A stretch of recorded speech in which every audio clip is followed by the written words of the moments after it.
Après sa victoire contre le Brésil vendredi dernier à Limoges, l'équipe de France féminine de handball remet ça au vent d'espace ce soir face à cette même sélection brésilienne. Avec moi, Olivier Crumbles, sélectionneur de cette équipe de France. Bonjour Olivier. Bonjour. Racontez-nous peut-être les enjeux de ce match. Quels sont les points sur lesquels vous avez travaillé pour cette deuxième rencontre? On continue notre route vers les Jeux Olympiques de Paris avec un maximum de stages et de travail quand c'est possible, parce qu'elles partagent leur temps entre le club et l'équipe nationale. Mais là, effectivement, on va rejouer le Brésil. On a changé pas mal de choses dans le jeu suite à notre échec au championnat d'Europe en novembre. Et on a de nouvelles situations en attaque. On n'est pas encore tout à fait prêt. Mais ça progresse d'entraînement en entraînement. Et on veut aussi s'appuyer sur nos gros points forts qui sont la défense, la contre-attaque, la montée de balle. Et en tout cas, on travaille avec beaucoup d'applications, on est très heureux d'être là. On remplit aussi toutes les salles quand on joue et ça c'est vraiment très agréable.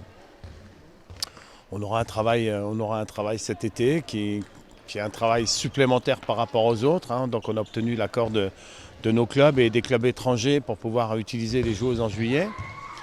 Ça va nous permettre de continuer à travailler tactiquement, de travailler physiquement dans d'excellentes conditions et dans des conditions très agréables à Cap-Breton, puisque ça prend un petit peu de temps sur les vacances des joueuses.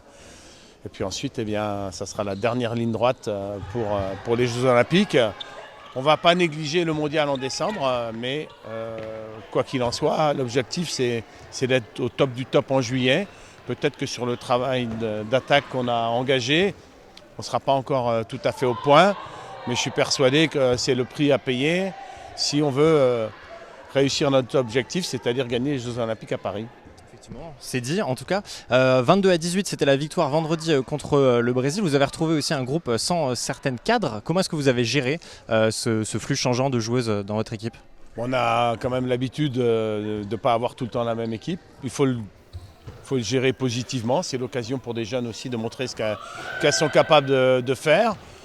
De filles qui sont dans l'équipe depuis un moment, et bien de prendre un peu le rôle de leader parce que certains leaders ne sont pas là. Mais en tout cas, je pense que chacun doit travailler à monter en charge en équipe de France. Et quand il manque des cadres, c'est une bonne occasion pour prendre la place et montrer que la nature a horreur du vide. En tout cas, on le sait, la Vendée est aussi une terre de sport et de handball. Évidemment, c'est une belle salle dans laquelle vous vous apprêtez à jouer ce mardi soir. Ouais, c'est une salle magnifique. Elle est chaleureuse, avec les sièges en bois, ça rapporte un plus. Non, c'est vraiment une salle extraordinaire et on aime beaucoup ce système des arènes avec du public tout autour.